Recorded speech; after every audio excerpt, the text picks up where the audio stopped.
वाणी अमृतमय सुलगिनहि ज्योति ब्रह्म बोधायति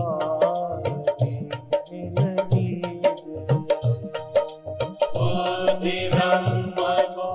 श्री राम जय जय राम।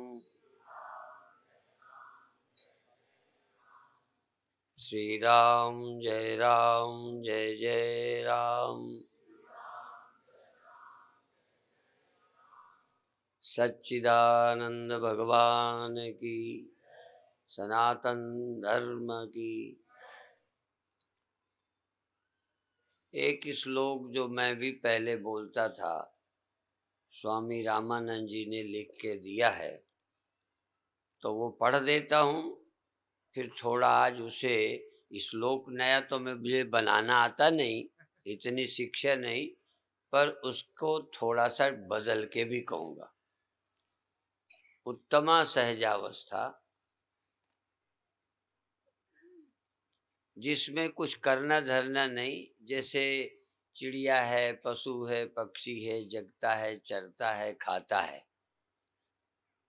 पर चलो अभी ज्ञानी नहीं है, पर जो ज्ञान को उपलब्ध हैं वो भी इतना ही सहज होते हैं। नींद खुल गई, जग गए, काम किया, सो गए, शरीर है, रहा, जवान हुआ, बूढ़ा हुआ, खत्म होगा, कुछ करना धरना अंदर बाकी नहीं रहता।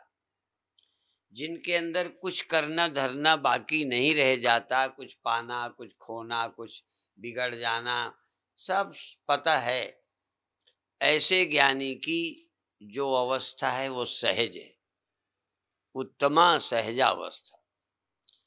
मध्यमा ध्यान धारणा, मध्यम ये है कि उस स्थिति के लिए ध्यान करता है, धारणा करता है, प्रयत्न करता रहता है कि मैं कैसे मुक्त रहूं, वह मध्यम है।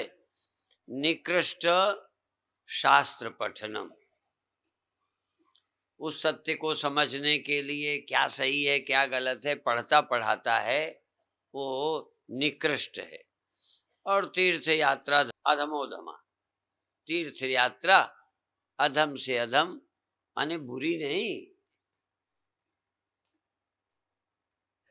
जैसे कोई कहे सबसे नीची क्लास केजी,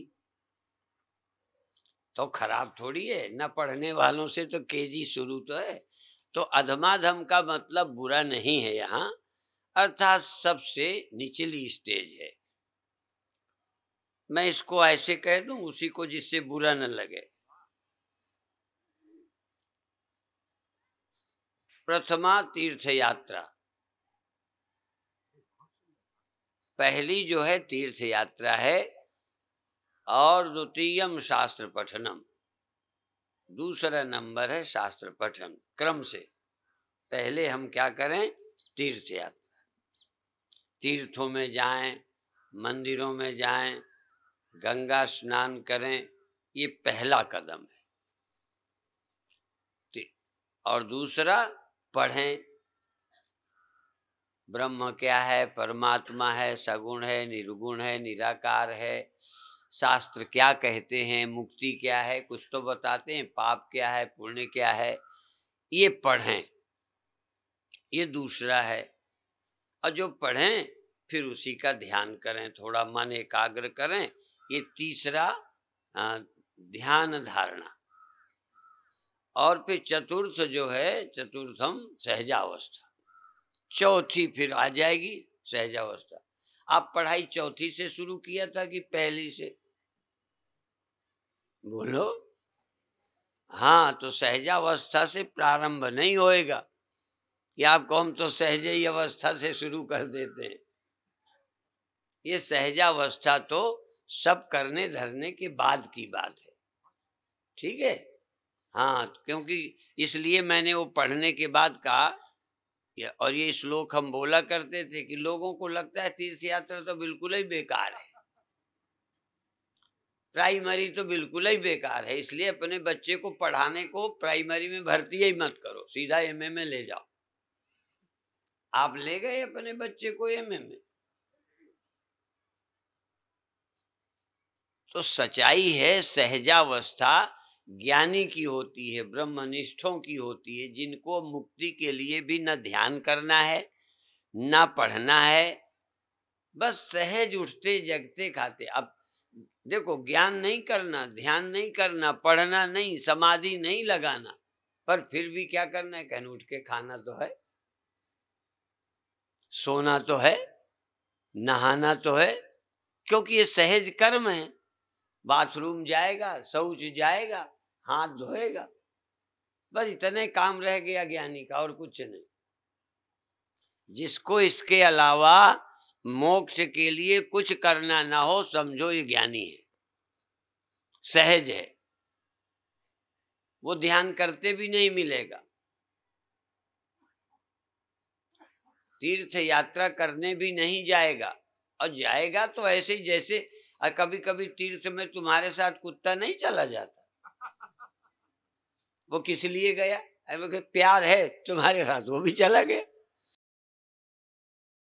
इसलिए साधु को मुक्ति के लिए, स्वर्ग के लिए, कुछ पाने के लिए कर्तव्य नहीं रह जाता। ऐसे व्यक्ति का सब कुछ सहज होता है। यदि मंदिर में नमस्कार किया तो तुम्हारी तरह नहीं, जैसे बच्चे को तुम कहते हो बेटे पैर छू ले, छू लिया। अब तुम्हें चाहिए तो तुम छूती हो, उसे को तो कह दिया तो छू लिया, उसको कोई लेना देना थोड़ी स्वामी जी से। अभी उसके अंदर अभी कोई मांग नहीं है, बच्चा है, सरल है। इसी तरह से ज्ञानी का आचरण सहज होता है। पूजा भी करेगा तो कर ली, जैसे आप स्वाभाविक कर्म न मुक्ति के लिए करते हो, न स्वर्ग के लिए करते हो, वो तो आवश्यक है, भूख लगती है खा लेते हो। तो सहज कर्म ऐसे ज्ञानी की सहज अवस्था है। क्योंकि कुछ जानना ही बाकी नहीं, ब्रह्म पाना नहीं, ब्रह्म अलग जाता नहीं, इसलिए विलग हो जाने की चिंता नहीं कि कहीं छूट न जाए ब्रह्म। क्या करें, संभाल के पकड़े रहें। कोई बच्चा है ब्रह्म जो सुबह कहीं लड़ाई हो गई, नाराज हो गया तो घर ही छोड़ के न चला जाए। ऐसी नासमझी ज्ञानी में नहीं रहती, उसकी सहज अवस्था होती है। जिसको अपनी स्थिति संभालने के लिए, निष्ठा बनाए रखने के लिए बार बार ध्यान करना पड़ता है, स्मरण करना पड़ता है, विचार करना पड़ता है, नहीं फिर गड़बड़ाता है, सहज नहीं रहता। तो ये मध्यमा ध्यान धारणा, उसको ये करना ही पड़ेगा। और फिर भी अभी ध्यान भी करता है, क्या यही ध्यान है कि यही समाधि है, फिर ये रहती क्यों नहीं है, इसके विषय में जो पढ़ता पढ़ाता है वो तीसरे नंबर का है। और जिससे ये भी नहीं बनता, अब नहीं बनता तो अब कई को शास्त्र पढ़ने में भी मन नहीं लगता, ध्यान करना जानते नहीं, सहज अवस्था है नहीं, तो अभी करेंगे क्या। एक ही है कि मंदिर जाओ, तीर्थ जाओ, दर्शन करो, वो तुम्हारी गलती नहीं है, वो मजबूरी है। आपको इसमें कोई हीन भावना भी नहीं आनी चाहिए। जिसके लायक हैं वही करें, नकल नहीं करें। यदि आप हमारी तरह सहज हो जाएंगे ना, तो पूजा तो छोड़ दोगे, ध्यान नहीं करोगे, पढ़ोगे नहीं, तो तुम सहज हो जाओगे, ब्रह्म सहज जानवर हो जाओगे। क्योंकि ये सब काम जानवर ही नहीं करता। तो फिर आपका खाना पीना, भूख प्यास सहज रहेंगे, आपकी निष्ठा सहज नहीं रहेगी। सहज निष्ठा का रहना आवश्यक है, वो ज्ञान के अनंतर ही होगा। पढ़ पढ़ा के, कर करा के जब कुछ करना, तस्य कार्यम न विद्यते, जिसको कोई काम बाकी नहीं है, सच्चाई है। इसलिए बहुत उच्च कोटि के संतों को परमहंस कहते हैं। क्यों कहते हैं? क्योंकि उनके जीवन में कोई विशेषता लगती ही नहीं। यदि सहज होगा ना, तो तुम उसे समझ ही ना पाओगे। वो तुम्हारी तरह बैठेगा, बोलेगा, खाएगा, देश की बात चला दोगे तो देश की चल पड़ी, दुख सुख की चला दोगे तो वो सुन ली, और कोई चला दोगे तो वो, क्योंकि उसका अब आग्रह ही नहीं है। इतना सहज होगा कि तुमको अपने में उसमें भेद देखना ही बड़ा मुश्किल होगा। उसका रहना सहना, उठना बैठना, खाना सिर्फ तुम्हारी तरह बुद्धू नहीं है, हाँ ना समझ नहीं है, लेकिन करेगा क्या। अब तुम देखो, आप लोग ऐसे खाते हो ना, ऐसे, तो ज्ञानी है तो कान से खाएगा, नहीं कैसे खाएगा। तो तुम कहोगे इनमें हमें क्या फर्क है, हम भी खाते ये भी खाता है, हम भी मुंह से खाते ये भी, और हम बोलेंगे तो मुंह से। अब ज्ञानी का सिर से बोलेगा। आखिर ज्ञानी क्या करेगा। तुम पैर से चलते हो, ज्ञानी सिर के बल चलेगा। इसलिए जो जिसको तुम पूजा पाठ ज्ञान ध्यान कहते थे, मुक्ति जिसके लिए तुम करते थे, वो उसे अप्राप्त है। अब शरीर रह गया है, इसके धर्म इसके स्वभाव सब की तरह है, तो तुम्हारी तरह जग देगा। अब जगना सोना भी कोई हमारी ओर से होता तो ज्ञान के बाद बंद कर देते, वो प्रकृति से है। तुम्हारी तरह नींद खुल जाती है, तुम्हारी तरह नींद आती है। अब इतना आग्रह भी नहीं है कि सो जाऊंगा तो मुक्ति नहीं होएगी। जिसको अब कुछ पाना नहीं है, तस्य कार्यम न विद्यते। अब यहां मैं तस्य नहीं कहूंगा, यस्य कार्यम न विद्यते। जिसको कुछ काम नहीं है मुक्ति के लिए, पाने के लिए, शांति के लिए, अब वो क्या करेगा।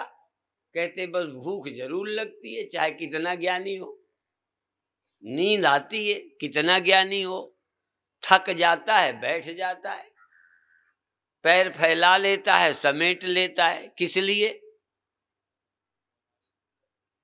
सहज व्यवहार में ऐसा होता है, आंख खुलती है आंख बंद हो जाती है। ज्ञानी बिल्कुल सहज वृक्ष की तरह, पेड़ की तरह, बादल की तरह, नदी की तरह, जीव जंतुओं की तरह। इसलिए ज्ञानी कैसा होता है, मूढ़वत, जड़वत, बधिरवत। जब तक देखो छोटा बच्चा, बिल्कुल छोटा जो आपकी गोद में है, वो पेशाब कहाँ करता है, बाथरूम में जाके वहीं कर लेता है। अभी उसके अंदर ये भी नहीं है कि यहां नहीं करना चाहिए, ये तो आप डाल दोगे धीरे धीरे। छोटे बच्चे को वहां करके कोई ग्लानि नहीं, कोई कुंठा नहीं, कोई शर्म नहीं। ये तो धीरे धीरे जो जो सयाना होता है और जैसे समाज में पलता है, वैसे संस्कार उसके अंदर आ जाते हैं, डाल दिए जाते हैं। ज्ञानी का अर्थ हो गया सहज का। अब उसके जीवन में अपनी ओर से कोई चुनाव नहीं है, प्रकृति की ओर से। जैसे बच्चे का पेशाब करना प्रकृति की ओर से है कि उसकी ओर से कोई योजना है। बच्चे की कोई योजना नहीं, आ गई आ गई, लग गई लग गई, नींद आ गई। हमारी योजना है कि हम यहां सोएं, हम बिस्तरा, हम यहां भजन करें। हमारे को चुनाव है ना, छोटे बच्चे को नहीं। इसी तरह से ज्ञानी के जीवन में कोई चुनाव नहीं है। इसीलिए ज्ञानी के जीवन में पाप नाम की और पुण्य नाम की चीज भी नहीं है। पापम न पुण्यम सौख्यम न दुखम। पर ये बात सब पे लागू नहीं होती। आपके अंदर अभी पाप और पुण्य गहरे बैठा है। देखो, एक तो पाप पुण्य है और बचते भी नहीं हो, और एक के अंदर पाप पुण्य नहीं है पर कुछ करता भी नहीं। छोटे बच्चे के अंदर पाप पुण्य कुछ नहीं, पर कोई बड़े जबरदस्त अत्याचार भी नहीं करता। बच्चे के गुस्सा में भी नाराजी में भी कोई राग द्वेष नहीं है। मम्मी के बाल नोचने लग जाए, चिढ़ जावे, गले में लिपट जाए, तुम आंखें बंद की आंखें खोलने लग जाए, कोई उसके अंदर हीन भावना या कोई ऐसी है ही नहीं, सहज है। इसी तरह कर्म के लिए भी गीता कहती है सहजम कर्म कौन्तेय। ज्ञानी के कर्म भी बड़े सहज होते हैं, कोई दिखावा नहीं, नाटक नहीं। अभी हमारे अंदर सामाजिक बुद्धि ज्यादा है, सामाजिक, इसलिए नींद आएगी तो ऐसे अभी नहीं सोना। तुम्हारे साथ बच्चा आ जाए, नींद आ जाए तो कहेगा यहां नहीं सोऊंगा, नहीं सो जाएगा।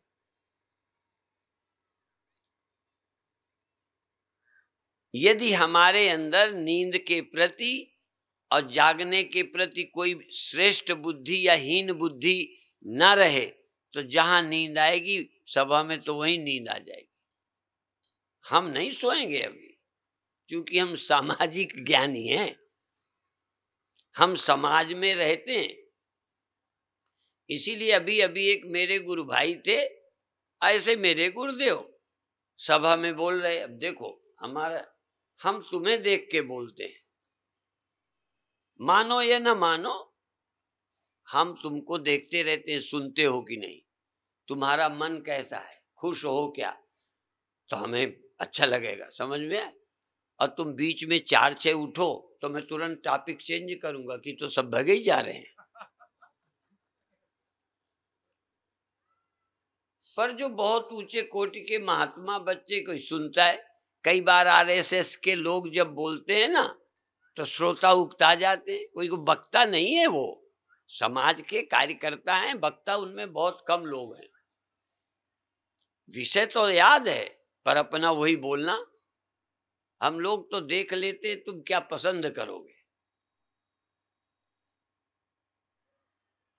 तो हमारे गुरुदेव जब बोलने लगते थे, कभी कभी ऐसे बटन करते जाएं, बोलते देखो देखो, आंखें बंद, तुम सुन रहे हो कि नहीं, कोई मतलब नहीं, उठ के जा रहे हो। कभी कभी तो जब आंख खोली तो 500 के 5 ही रह गए, अब बोल रहे हैं। इनको कह सकते हैं कि वो वक्ता है, उनका बोलने की तरफ कोई विशेष महत्व है। हम देखते हैं कैसे सुनोगे, कैसे आकर्षित होगे, सारी तैयारी करके आते हैं, मेकअप करके और ट्रेंड होके। हाँ, कैसे तुम हमारा भाषण सुनोगे, कैसे लटके मारें, ये तैयारी है। ये परमहंस संत कोई तैयारी करके बोलते हैं। इसीलिए कई कहेंगे इनका तो जमता ही नहीं, कहीं जमे चाहे ना जमे, वो जमाने के लिए थोड़ा है, वो नौटंकी करने थोड़ी आए। इसलिए सामाजिक वक्ता, राष्ट्रीय वक्ता और ये बड़ी बड़ी सभाओं के वक्ता अलग होते हैं। वो तो सहज संत होते हैं, बोल दिया मान लो मान लो। क्योंकि ये भी कला है, बोलना कला है। मेरे गुरुदेव कोई बोलने की कला नहीं थी। कोई भी जिन्होंने दर्शन किए होंगे, कौन सी कला थी उनके बोलने की, आ गया जो बोल दिया। 2-2 चोटला मत रखो, बस उनको नहीं जमता। 2-2 चोटला रखे हो, ज्यादा ऐसे नहीं रहो, ऐसे नहीं करो, कह दिया। तो जो ज्ञानी लोग होते हैं उनके प्रवचन में, जीवन में दिखावा नहीं होता, नाटक नहीं होता, अभिनेता नहीं होते। अभिनेता भी मंच पर ऐसे आता है, नहीं तो कोई बुलावे ही नहीं, वो ऐसा बन के आता है। इसलिए जो जितना ही अभिनय अच्छा करेगा उतना ही ज्यादा पैसे से बुलाया जाएगा। ये जो मूल्य दिया जाता है, हमारे गुरुदेव कोई मूल्य से थोड़ी बोलते थे। नौटंकी करने वाले नहीं है कि इतने में आती है नौटंकी। तो उत्तमा सहजावस्था, ज्ञानी का जीवन सहज होता है, क्योंकि ब्रह्म उन्हें लगे अप्राप्त है। ब्रह्म मिल जावे, ब्रह्म बिछुड़ जाता है। और फिर ख्याल भी उनको, जब भी ख्याल आया ब्रह्म का, उन्हें प्राप्त का ख्याल आया। जिस घड़े को मिट्टी की पहचान हो, शर्त, जिस घड़े को मिट्टी का पता हो क्या चीज है मिट्टी, कभी घड़े को मिट्टी की जरूरत पड़े, मान लो 1 सेकंड को आई गया कि मिट्टी मुझे मिल जाए, और जब ध्यान आया मिट्टी का, तो प्राप्त थी कि प्राप्त करना है?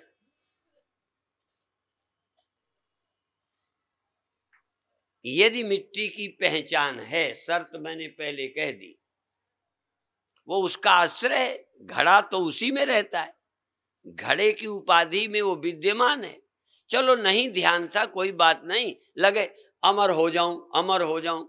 अब घड़े को जब उसके अंदर घड़ेपन का ख्याल आया तो मौत दिखाई पड़ी, मौत दिखाई पड़ी तो ना मरूं एक इच्छा छिपी तो थी ही अंदर, आपके अंदर भी छिपी रहती है। यदि मरने का टाइम आए तो आप क्या सोचो, कोई बचूं कि मरूं? बोलो, कोई भी आदमी के यदि मरने का आए, समय आ जाए, तो एकदम ख्याल आ जाएगा, अरे अब बचूं कैसे। अब तो एक है कि घड़ा यहां से वहां चला जाए, पत्थरबाजी हो रही है तो ना मरूं, एक तरीका ये है। अब ये प्रयत्न करेगा, और एक घड़े को चूंकि पता है कौन मरता है कौन नहीं, तो एकदम भूल गया क्षण भर को। तो जब मरने का ख्याल आया तो ना मरूं, क्या हो जाए तो ना मरूं, कि मिट्टी हूं, अब बताओ मर जाए, अब क्या करे तो ना मरे। बस ख्याल आया, मिट्टी का स्मरण आया कि अमर हो गई, मैं घड़ा हूं, ये ख्याल आया कि मरी, और ख्याल से घड़ापन गया, मिट्टी हूं, तो अमर हो जाऊं कि हूं। देखो, हो जाऊं में भी कहीं ना कहीं अभी अज्ञानता है। अविनाशी हो जाऊं, पूर्ण हो जाऊं, व्यापक हो जाऊं, ये जब तक हमारी बुद्धि में अज्ञानता है प्रयत्न रहेगा। बुद्धि में जब अज्ञानता न रही, चिन्ह मात्र सत्ता ही, चिन्ह मात्र सत्ता में ही सारा जगत है, ये पहले समझना पड़ता है। अब ये हम लोग पढ़ते हैं, मयि अनंत महाम्भोधौ जगत वीची स्वभावतः, मुझ मयि अनंत अम्बोधौ, मुझ अनंत सागर में, मुझ चित सागर में जगत बीची, जगत रूपी लहरें स्वाभाविक है, उठती हैं, लहरें उठती हैं, पर मैं सागर हूं। यदि आप सागर हैं, जरा सोचो, यदि आप सागर हैं, लहरें उठती हैं, तो क्या बिगड़ता है आपका? कितना बढ़ते कितना घटते, पर आप सागर नहीं, लहर हैं। आप मैं हैं, देह हैं, ये हैं, सब नहीं। सागर है जो सब कुछ है, जो सब कुछ है वो सागर है। जो यह है वह नहीं, वह है यह नहीं, वो लहर है। मैं यह हूं वह नहीं हूं, वह है मैं नहीं है, तुम हो मैं नहीं, मैं हूं तुम नहीं, सब अलग अलग है। ब्रह्म, भगवान, जरा भगवान से पूछो, यदि वो होश में होंगे तो, मुझे नहीं पता पक्का, यदि वो होंगे और उन्हें पता होगा तो क्या कहते होंगे, परमानंद मेरे से कितनी दूर रहता है, ये कीड़ा कहाँ रहता है, सांप कहाँ रहता है, बिच्छू कहाँ रहती है, सूर्य चांद कहाँ रहते हैं। भगवान होगा तो उसको कितनी दूर सूर्य लगता होगा अपने से। कभी भगवान की तरफ से सोचा? यदि भगवान कभी जागा होगा, होश में आया होगा, तो उसको अपने से अलग कीड़ा भी नहीं मिला होगा।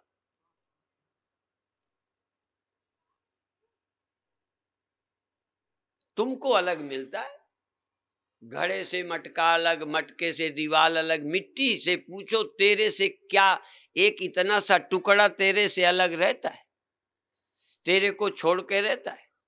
इसलिए जितने उदाहरण हैं मिट्टी के, पानी के, लोहे के, सोने के, स्वप्नों के, अब स्वप्नों में भी तुम्हें अलग अलग लगता था, जरा जग के देखो तो सांप कौन सा रात का? तुमको तो लगा मैं आदमी हूं, वो सांप। जरा जग के उस बुद्धि से पूछो सांप कौन था और आदमी कौन था, जगह कौन थी, सड़क क्या था, वहां और था कौन तेरे ख्याल के जीवन? तू ही तो था सब कुछ। इसलिए ये हम जो बोलते हैं, हम प्रवचन नहीं कर रहे, फिर बता दें, हम आपको सोचने का ढंग, देखने का ढंग। कल परसों नहीं, यहाँ आने के पहले हम थोड़ी देर दिल्ली गए थे। किसी अपने शिष्य को कहा कि आप सोचते क्या बनकर हैं? आप मंदिर चलो, अब यहीं बैठे रहो। मंदिर गए और यहीं बैठे बैठे भगवान दिखे और भगवान को जाके इतना कल्पना में खो गए कि उतनी देर को यहाँ थे ही नहीं। अब आप देखिए कि मंदिर में जब गए तो आप देह बन के गए, देह मान के गए, क्या उस समय थे मंदिर?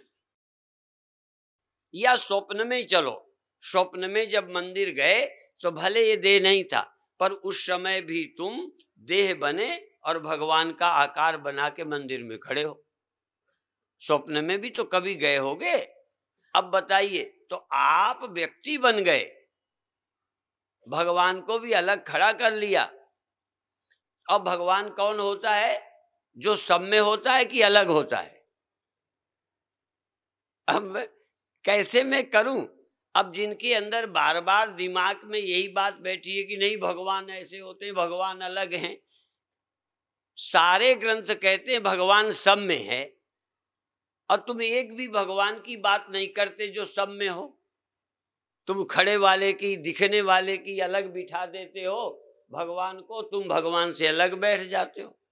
सब में रहने वाला भगवान कैसा होता है? उसकी अपनी एक शकल कौन सी होती है? जरा भगवान से पूछो कि जब तू सब में, मिट्टी से पूछो कि घड़े में तू है, सुराही में तू है, दीवाल में है, ईंटे में है, टुकड़े में है, तेरी अपनी शकल बता। तो कहेगी मैं सब शकलों में ही, मेरी कोई शकल ही नहीं है। सब रूपों में मैं हूं, मेरा कोई रूप नहीं है। इसलिए सब रूप भी मैं और अरूप भी मैं। जब तक आप सब रूप नहीं समझते और अरूप नहीं समझते, सब आकार उसी के, निराकार वही, तब तक बात बनेगी नहीं। और जिस दिन ये समझ जाओगे कि सब रूप वो हैं, तो इस रूप में कौन है, उस रूप में कौन है? घड़ा पहले यही कहे मिट्टी सब रूपों में है। चलो हम एक बुद्धू घड़े से शुरुआत करते हैं। वो मिट्टी की तलाश थी, तो हमने कहा, उसको नहीं कहा तू मिट्टी है, हमने नहीं कहा तेरे में मिट्टी है, पहले हमने कहा मिट्टी सब में है। अब देखो ये कहते आप मान जाएंगे। कोई बुद्धू से कहो ना भगवान सब में, हाँ हमारे। अब वो घड़े को मिट्टी की पहचान नहीं है, पर ये बात उसे अच्छी जरूर लगती है जब कह दे मिट्टी सब में है। बस सब में है, तो सब में कहाँ है पहचान है? सब में कितनी है? थोड़ा थोड़ा सब है, उसी में थोड़ी थोड़ी मिट्टी है। सब में मिट्टी रहती है तो 50% सब में मिट्टी, 50% सब। यदि सबको अलग करें तो भगवान 50% रह जाएंगे, संसार 50 हो जाएगा। भगवान सब में रहता है, तो सब में कितना भगवान रहता है, सब कितने हैं, तो ढूंढते जाओ तो सब ही खो जाएगा, भगवान ही रह जाएगा। पर ढूंढो, और ये भी अभी मैं तर्क के द्वारा समझाता हूं, असल में इसके समझने का तरीका शब में बाद में, अपने में पहले।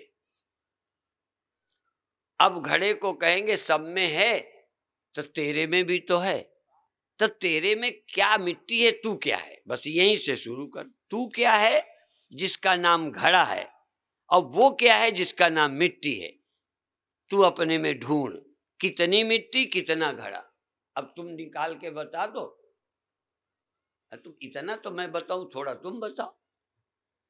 चलो अब घड़े से पूछो कितना घड़ा निकला और कितनी मिट्टी निकली, गया ना घड़ा, तो तुम गए। जब हम थे तब कहते थे हरि हरि, हरि थे नहीं। जब हम थे तब हरि नहीं। अभी भी आपके पास हरि थोड़ा है, बातें करते हो। जब तुम हो, जब मैं था तब हरि नहीं, अब हरि हैं हम नाई। ज्ञान गली अति साकरी, तामे दो न समाए। दो नहीं रहते। खैर अभी नहीं समझ आए तो चलो थोड़ी वकालत ही सही, तर्क ही सही, इसका भी आनंद लो। इसका भी एक आनंद है। जिनको इसका आनंद लेने आ जाता है ना, बहुत। एक श्लोक और सुना दें। कई जगह जाते हैं, कोई कहता है इस विषय में जरा डायरी में नोट कर दो, तो हमने एक जगह कहा भाई, काव्य शास्त्र विनोदेन कालो गच्छति धीमताम, व्यसनेन च मूर्खाणाम निद्रा कलहेन वा। सुबह के प्रवचन से जोड़ो जरा। आज सुबह का प्रवचन भक्ति का था, भजन का था, उससे जोड़ो। तो अब देखिए, काव्य शास्त्र विनोदेन कालो गच्छति धीमताम, बुद्धिमानों का समय किसमें बीतता है? काव्य शास्त्र विनोद में। विनोद है उनको भी, बोझ नहीं समझो। जब किताब पढ़ो, पाठ करो, तो वो पंजाबियों वाला जानते हो ना, स्यापा बोलते, नहीं जानते सब मारवाड़ी हो जाता। मरे पर जो छाती कूटते हैं उसको स्यापा बोलते हैं। तो भगवान की पूजा करने बैठते हो कि स्यापा करने? बोझ उठाते हो कि आनंद लेते हो? इसी तरह एक पति पत्नी थे, वो करवा चौथ आ गई थी। करवा चौथ आई तो देर तक वो लगी रही, उपवास किया, सब तैयारी करी, और पति आके जाने डांट वांट दिया, क्या किया, मैं सारा दिन क्या करती रही। तो कहने लगी तुम्हारा ही तो स्यापा कर रही थी, सारा दिन तुम्हारे स्यापा की तैयारी करती रही। तो तुम भगवान की पूजा करते हो कि स्यापा करते हो? कीर्तन करते हो कि स्यापा करते हो? इसलिए काव्य शास्त्र विनोदेन, काव्य और शास्त्र का विनोद, आनंद लो। गीता पढ़ो, रामायण पढ़ो, गाओ, कीर्तन करो, आनंद में। काव्य शास्त्र विनोदेन कालो गच्छति धीमताम, बुद्धिमान कीर्तन में आनंद समय बिताते हैं, काटते नहीं। जब आप खेल में मस्त होते हो तो समय कट जाता है कि काटते हो? अपने आप समय का पता ही नहीं चलता। तो आपका समय आनंद में, आनंद चाहे कीर्तन का है, पढ़ने का है, पाठ का है, पूजा का है, आरती का है, आपका समय इसमें बीते। काव्य शास्त्र विनोदेन कालो गच्छति धीमताम, कहन फिर बाकी का कहाँ बीते। व्यसनेन च मूर्खाणाम निद्रा कलहेन वा। मूर्ख आदमी का समय बीड़ी पीने में, शराब पीने में, हाँ टाइम तो बिताएंगे, जुआ खेलने में, लड़ाई झगड़, निद्रा कलहेन वा, तेरी ऐसी लड़ाई कर, अब समय बीत रहा है तो किस में बिताना। मैं नहीं कहता अभी समाधि में बिताओ, नहीं बीतने दो समाधि में, लेकिन दो ही तरीके, या तो इंद्रियों के भोग में, इंद्रियों के विषय में। अब कुत्ता बिल्ली कोई कीर्तन करेंगे, इसलिए मैंने दिन में कहा था कि कीर्तन भजन पूजा पाठ का आनंद कोई कुत्ता नहीं लेता, बिल्ली नहीं लेती, चूहा नहीं लेती, ये सब इंद्रियों के शारीरिक और ऐन्द्रिक सुखों में मस्त रहते हैं। उनको कोई पूजा का आनंद नहीं मालूम, कीर्तन का नहीं मालूम, ध्यान का नहीं मालूम, तीर्थ यात्रा नहीं, परिक्रमा का, तीर्थ यात्रा का सुख। और जो तुम सुख नहीं लेते ना, परिक्रमा करते हो, तब यही कहोगे महाराज क्या करें, जब से गुरु बनाया एक स्यापा और करना पड़ता है। जब से गुरु बनाया स्यापा, मन नहीं करता, घूम रहे हो, ये तो स्यापा ही तो है। जिसमें तुम्हारा मन नहीं लगता उसको स्यापा ही समझो। भले काम अच्छा है पर अच्छे की क्या वैल्यू, जिसमें प्राण पुलकित नहीं, मन आनंदित नहीं, रस का उदय नहीं, बोझ समझ के कर रहे हो। इसलिए मेरी दृष्टि से आपका कीर्तन भजन पूजा पाठ आनंद बन जाना चाहिए। जाने दो स्वर्ग, स्वर्ग जाए वो। बच्चों से कहो तुम खेलो नहीं, नहीं तो नरक जाओगे। जरा छोटे बच्चों से कहो नरक जाओगे, खेलो नहीं। तुम्हारे सामने नहीं खेलेगा, मौका निकाल के खेलेगा। तो क्यों, कहने जाऊंगा तो जाऊंगा, अभी तो स्वर्ग में हूं। यदि पूजा का तुम्हें स्वर्ग है तो तुम्हें स्वर्ग जाने की क्या जरूरत। पाठ में ही स्वर्ग है, कीर्तन में स्वर्ग है, आनंद है भगवान की याद करके। कौन जाए कि स्वर्ग जाना है और मुक्ति नहीं मिलेगी। ना मिले मुक्ति, एक मुक्ति से कम है जो मैं प्रभु का स्मरण करके आनंदित होता। मैं दोनों बातें कहता हूं, या तो मन को रसमय बना लो किसी पद्धति से, या फिर हमारे ये दिमागी बातें जो मैं कहता हूं इनको समझ लो, या फिर मेरी बात समझकर फिर कीर्तन करो, नाचो गाओ खेलो कूदो चलो फिरो। इसीलिए ज्ञानी ने क्या कहा, चलो फिरो सोई पे कर्मा, खाऊं पीऊं सोई पूजा, सोए जाऊं तो लगी समाधि, भाव मिटाया दूजा। जब भ्रांति मिट गई तो समाधि और सोने में फर्क क्या है, और पूजा में और खाने में फर्क क्या है। मैं शांत हूं, सहज प्रसन्न हूं, खाता हूं, कोई चोरी नहीं करता, कोई अत्याचार नहीं करता, सहज आनंद है, खाता हूं पीता हूं सोता हूं जगता हूं, प्यार से बोलता हूं, आनंद ही बरसता रहता है, आनंद का झरना फूटता रहता है। अब जो बोलने में, कई माताएं आई, एक माता कहे महाराज घर काटता है, घर नरक है, घर में मन नहीं लगता, अब हम आपके साथ चलेंगे। मैंने कहा आश्रम में मन न लगा तो कहाँ भेजेंगे माता, क्योंकि तुम्हारे मन को कहीं लगना ही नहीं। 2 दिन लगेगा, फिर वो दीवालें भी काटेंगी। 2 दिन मैं अच्छा लगूंगा, अभी सास काटती है, बहू काटती है, ससुर काटता, देवर काटता है, कुछ दिनों के बाद मैं भी तुम्हें काटने लगूंगा। मुझे देख के भी खुशी होनी बंद हो जाएगी। साल में आता हूं इसलिए देख के खुश होते होगे, रोज बना रहूं तो लगेगा ये भी घर ही वाले हो गए। ये सब इसलिए कोई तुम्हारे लिए पुराना ना हो, नित नूतन।